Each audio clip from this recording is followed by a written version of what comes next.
Hi dears, welcome to our channel. 10th standard mathsல first chapter relations and functions பார்த்துட்ருக்கோம். அதில் இப்போ நம்ம பார்க்க போகிற டாபிக் டைப்ஸ் ஆஃப் ஃபங்க்ஷன்ஸ். ரொம்ப important topic as well as ரொம்ப ஈஸியான டாபிக் இது. ஒரு 4 டைப் ஆஃப் ஃபங்க்ஷன்ஸ் இருக்குது, கவனிங்க. First one 1 to 1, second one many to 1, third one on to function, fourth one into function. Okay, so இப்போ ஒவ்வொரு டெஃபினிஷன்ஸாக நம்ம பார்க்க போகிறோம். ரொம்ப ஈஸியான டெஃபினிஷன்ஸ் தான். பார்க்கும் போது எல்லாம் ஒரே மாதிரி இருக்கிற மாதிரி இருக்கும். சின்ன சின்ன க்ளூ வேர்டில் தான் நம்ம டிஃப்ரெண்ட்டே காமிக்க போகிறோம். ஸோ டெஃபினிஷன் உள்ள போகலாமா? Listen. A function F from A to B is called 1 to 1 function. ஒரு ஃபங்க்ஷனை 1 to 1ன்னு சொல்லிட்டோம். எப்போன்ற கண்டிஷன் பாருங்கள். If distinct element of A have distinct images in B. ஏல இருக்கிற, தட் இஸ் டொமைனில் இருக்கிற ஒவ்வொரு எலமெண்ட்டுக்கும் டிஃப்ரெண்ட் இமேஜஸ் இருக்கணும்னு சொல்கிறாங்க இன் கோடொமைனில். ஸோ டிஸ்டிங்க்ட் மீன்ஸ் டிஃப்ரெண்ட் அப்படின்ற கான்செப்ட் தான், வேறு ஒன்றும் இல்லை. ஸோ ஒவ்வொரு எலமெண்ட்டுக்கும், ஃபார் எக்ஸாம்பிள் ஏழு ஒரு 4 நம்பர்ஸ் இருந்தால் 4 நம்பருக்கும் 4 டிஃப்ரெண்ட் இமேஜஸ் இருக்கணும்னு சொல்கிறாங்க. அப்படி இருந்தால் அது 1 to 1 ஃபங்க்ஷன்னு சொல்லலாம்.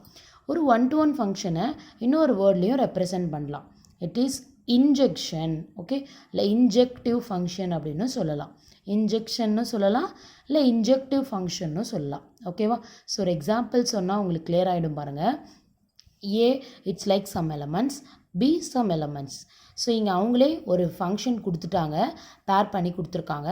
அந்த பேரை நம்ம ரிலேட் பண்ணி பார்க்கலாம், அவங்க கொடுத்த கண்டிஷனுக்கு செட் ஆகுதான்னு பார்ப்போம். 1, ஏன்னு சொல்லியிருக்காங்க. அப்போ 1ஓட இமேஜ் என்ன சொல்லியிருக்காங்க? ஏ. ஓகேவா? சரி, நெக்ஸ்ட் பாருங்களேன். 2, B.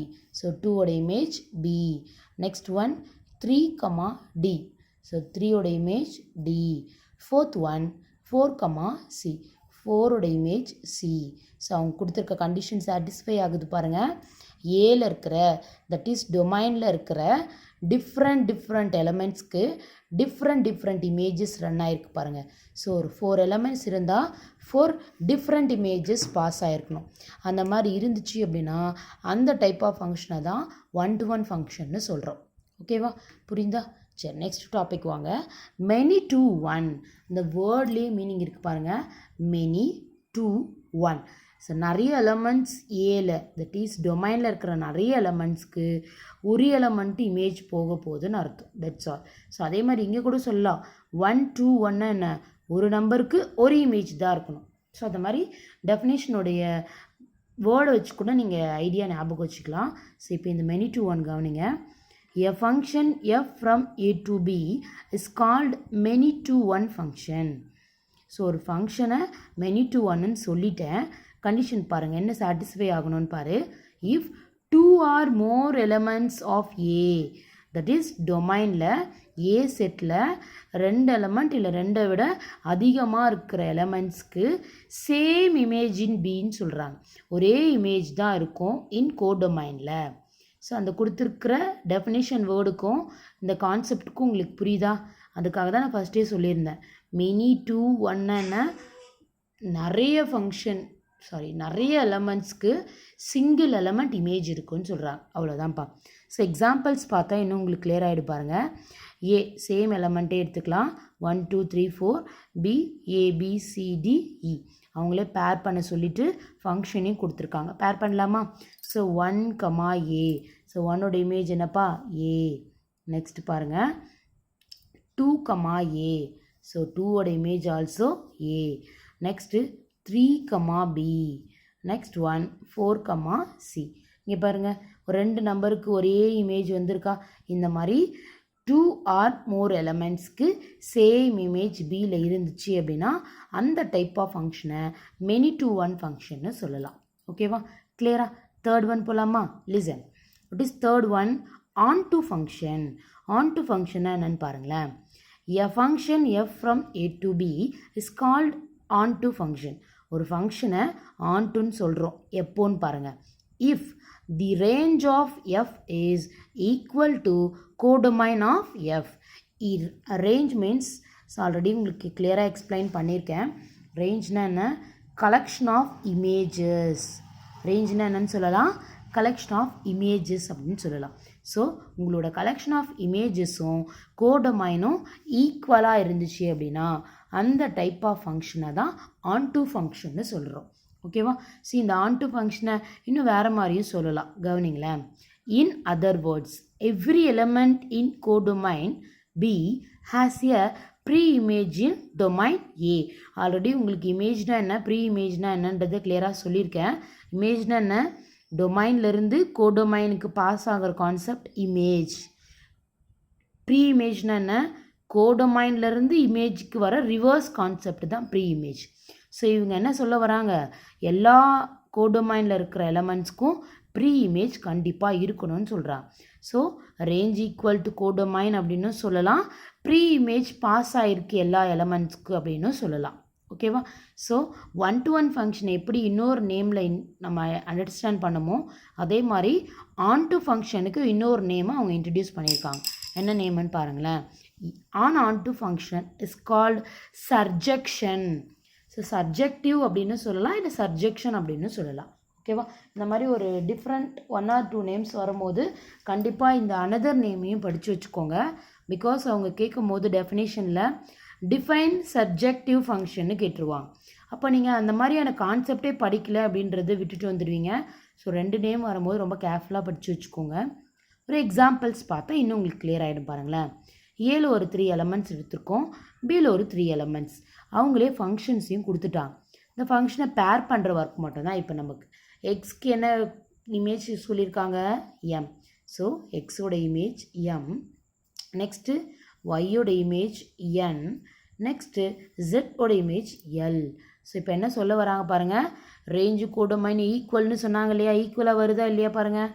ரேஞ்சுனா என்ன, உங்களுக்கு கலெக்ஷன் பண்ணியிருக்கணும், உங்களோட இமேஜஸ் எல்லாரையும் கலெக்ஷன் எடுத்தீங்க அப்படின்னா அவங்க தான் ரேஞ்ச். பாருங்கள், உன்னுடைய செகண்ட் எலமெண்ட் என்ன, எம், என், எல். ஸோ அந்த எம்என் எல்லை தான் நான் ஆர்டராக எல்எம்என்னு எழுதியிருக்கேன். That's alpha. என்னுடைய ரேஞ்சும் அவங்க கொடுத்துருக்கிற பி செட்டும் ஈக்குவலாக இருக்கா? இட்ஸ் லைக் கோடொமைன்னு சொல்லலாமா பி செட்டை? அப்போ அவங்க கொடுத்துருக்க கண்டிஷன் சாட்டிஸ்ஃபை ஆகிடுச்சா பாருங்கள். ரேஞ்சும் கோடொமைன் எப்படி இருக்குது, ஈக்குவலாக இருக்குது. இந்த மாதிரி ஈக்குவலாக இருந்துச்சுன்னா இந்த டைப் ஆஃப் ஃபங்க்ஷனை என்னன்னு சொல்கிறாங்க, ஆன்டு ஃபங்க்ஷன்னு சொல்கிறாங்க. ஓகேவா? ஸோ 3 ஃபங்க்ஷன்ஸ் கிளியராக. இப்போ 4th ஒன் பாருங்களேன். இன்டூ ஃபங்க்ஷன்ஸ்னால் என்ன? ஸோ இந்த லைன்ஸ் எல்லாமே காமன் தான். A function F from A to B is called and into function. ஒரு ஃபங்க்ஷனை இன்டூன்னு சொல்லிட்டோம் எப்போ, இஃப் there exists at least one element in B which is not the images of any element of A. நல்லா இந்த கொஷினில் இருக்கிற அந்த லைனை நல்லா கேர்ஃபுல்லாக கவனிங்க. there exist at least one element in B. Bயில் குறைஞ்சபட்சம் ஒரு எலமெண்ட்டுக்காகுவது என்னவாக இருக்கணுமா, இமேஜ் போகாமல் இருக்கணும். எங்கே, ஏக்கு. ஆக்சுவலாக உங்களுக்கு கன்ஃபியூஸ் பண்ணுறதுக்காக இங்கே இமேஜின்னு சொல்லியிருக்காங்க. எக்ஸாக்டாக இங்கே இன்னும் நமக்கு ஆப்டாக சொல்லணும்னா ப்ரீ இமேஜின்னு சொல்லியிருந்தால் உங்களுக்கு இந்த கன்ஃபியூஷனே இருக்காது. பியில் இருக்கிற அட்லீஸ்ட், அதாவது குறைஞ்சபட்சம் ஒரு நம்பருக்காவது ப்ரீ இமேஜ் ஏல போகாமல் இருந்துச்சு அப்படின்னா அந்த டைப் ஆஃப் ஃபங்க்ஷனை தான் நம்ம இன்டூ ஃபங்க்ஷன்னு சொல்கிறோம். பாருங்களேன், எக்ஸாம்பிள்ஸ் பார்த்தா இன்னும் இந்த வேர்டு உங்களுக்கு அண்டர்ஸ்டாண்ட் ஆகிடும். ஏல ஒரு 3 நம்பர் 1 2 3 எடுத்திருக்காங்க. பியில் ஒரு 4 numbers W X Y Z. அவங்களே பேர் பண்ண சொல்லியிருக்காங்க. 1ஓட இமேஜ் W, 2ஓட இமேஜ் Z, 3ஓட image X. So condition satisfy ஆகுதான்னு பாருங்களேன். என்ன சொன்னாங்க, கோடொமைனில் அட்லீஸ்ட் ஒரு நம்பராவது, இங்கே என்ன நம்பர்னால் ஒய்ன்ற நம்பர், இந்த ஒய்ன்ற நம்பருக்கு ப்ரீ இமேஜ் ஏல இல்லை பாருங்கள். அதை தான் அவங்க இமேஜின்னு சொல்லியிருக்காங்க. வேறு ஒன்றும் இல்லை, நம்ம ஏரோ டயக்ராம் போட்டு காமிக்கிற எல்லா கான்செப்டையுமே இமேஜின்னு சொல்லலாம். அந்த கான்செப்டுக்காக தான் அப்படி சொல்லியிருக்காங்க. கன்ஃபியூஸ் பண்ணுறதுக்காக கொடுத்த வேர்டு தான் இது. ஸோ கன்ஃபியூஸ் ஆகிடாதீங்க. Pre image at least one element in பிலையாவது என்னவாக இருக்கணும், போகாமல் இருக்கணும். அப்போ தான் அந்த கான்செப்ட் என்னன்னு சொல்ல முடியும், இன்டூன்னு சொல்ல முடியும். ஸோ கான்செப்ட் என்னன்னு புரியுதா?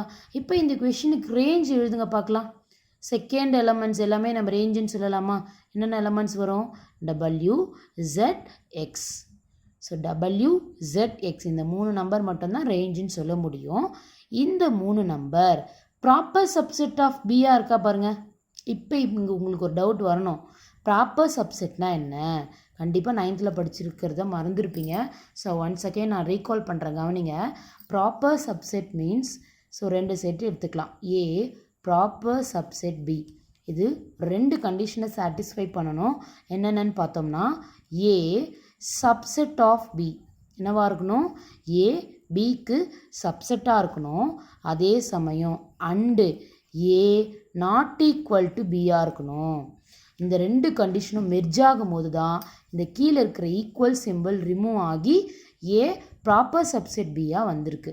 ஸோ பாருங்களேன், இப்போது ப்ராப்பர் சப்செட் பின்னா என்ன, பி வந்து ரொம்ப பெரிய செட்டாக இருக்கும், அவ்வளோதான். யாரை கம்பேர் பண்ணும்போது, ஏவை கம்பேர் பண்ணும்போது.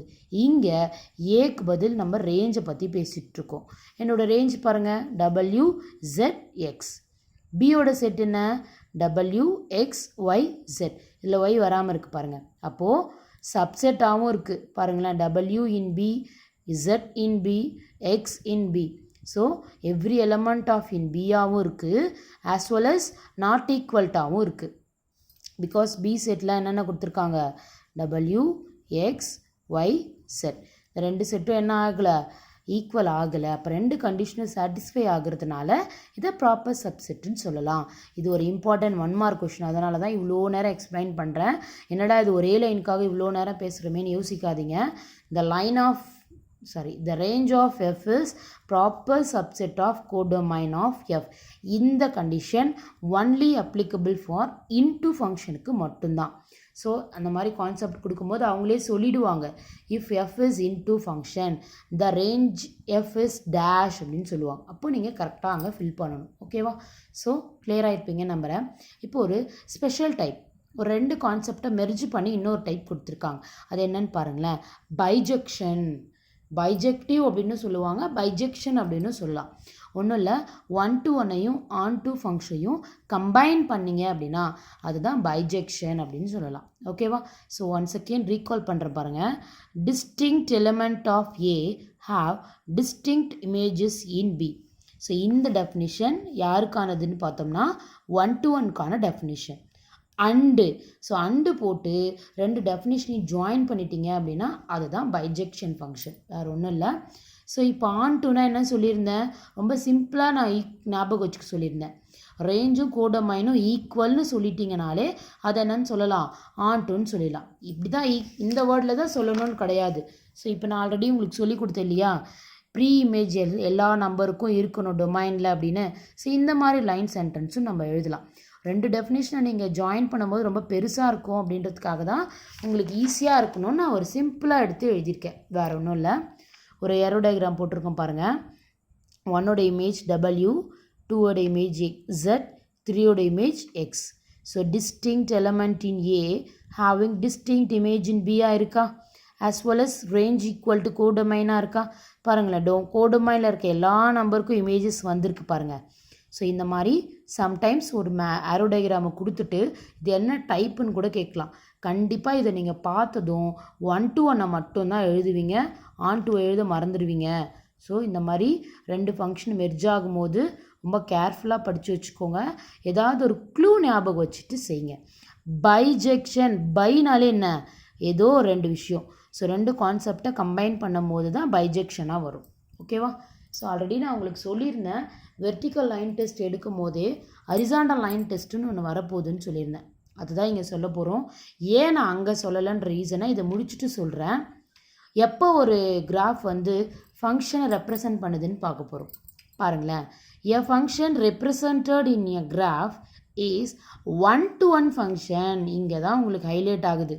வெர்டிக்கல் லைன் டெஸ்ட் எடுக்கும் போது என்ன சொல்லியிருந்தோம், ரெப்ரசன்ட் ஏ ஃபங்க்ஷன் தான் சொன்னோம். அப்போது வெர்டிக்கல் லைன் டெஸ்ட்டு ஃபங்க்ஷனா இல்லையா அதை மட்டும்தான் பார்க்க முடியும்.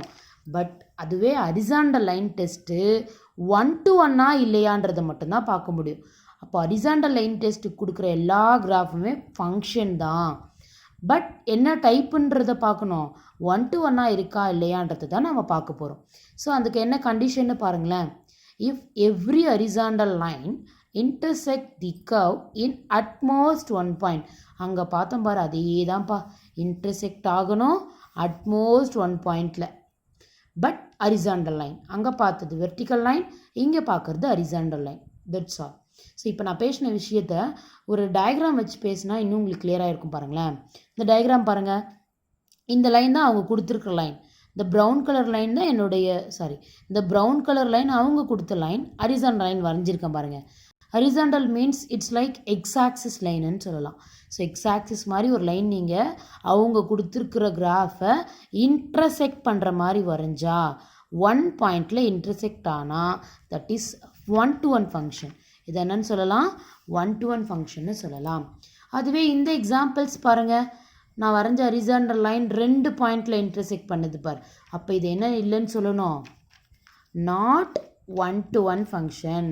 நீங்கள் மறந்து என்ன எழுதிடுவீங்க அப்படின்னா நாட் ஃபங்க்ஷன் எழுதிடுவீங்க. நல்லா கவனிச்சுக்கோங்க. ஹரிசாண்டல் லைன் டெஸ்ட் கேட்குறாங்க அப்படின்னாலே அந்த கொடுத்துருக்குற எல்லா கிராஃபுமே it is function. But 1-to-1 இல்லையான்றதை மட்டும்தான் நீங்கள் செக் பண்ணணும். திடீர்னு 2 பாயிண்டில் இன்டர்செக்ட் ஆகுதுன்னு சொல்லிட்டு டக்குன்னு நாட் ஃபங்க்ஷன் எழுதிட போகிறீங்க. நாட் ஃபங்க்ஷன் எழுதக்கூடாது, நாட் 1-to-1 எழுதணும். ஓகேவா? ஸோ என்னென்ன டைப்ஸ்ன்றது உங்களுக்கு இன்னும் கிளியராக இருக்கும்னு நம்புகிறேன். ஷார்ட்டாக சொல்கிறேன் பாருங்கள். 1-to-1 என்ன? இந்த வேர்ட்லேயே மீனிங் இருக்குது. ஒவ்வொரு நம்பருக்கும் ஒவ்வொரு இமேஜ் தான் இருக்கணும். That's all. many-to-1 என்ன? டொமைனில் இருக்கிற 2 or more எலிமெண்ட்ஸ்க்கு சேம் இமேஜ் இருக்குன்னு சொல்கிறாங்க. onto ஃபங்க்ஷன்ஸ்னால் என்ன? ஒரு சிம்பிளாக ஞாபகம் வச்சுக்கோங்க. Range equal to codomain. That's all. Okay. Into ஃபங்க்ஷன்ஸ்னால் என்னன்னு சொல்லியிருக்காங்க? கோடொமைனில் இருக்கிற அட்லீஸ்ட் ஒரு நம்பருக்காவது என்னவாக இருக்கணும்? ப்ரீ இமேஜ் போகாமல் இருந்துச்சு அப்படின்னா அதை தான் நம்ம இன்டூன்னு சொல்கிறோம். So next bijection. இது ரொம்ப சிம்பிள் தான். Last one horizontal line test. So இது எல்லா டைப்புமே கண்டிப்பாக உங்களுக்கு புரிஞ்சிருக்கும். திரும்ப திரும்ப டீச்சிங் வீடியோவை பாருங்கள். டவுட்டாக இருக்கிற இடத்த எனக்கு ஹைலைட் பண்ணி கமெண்ட் பண்ணுங்கள். நான் திரும்பவும் உங்களுக்கு எக்ஸ்பிளைன் பண்ணுறேன். ஓகே. Thank you students.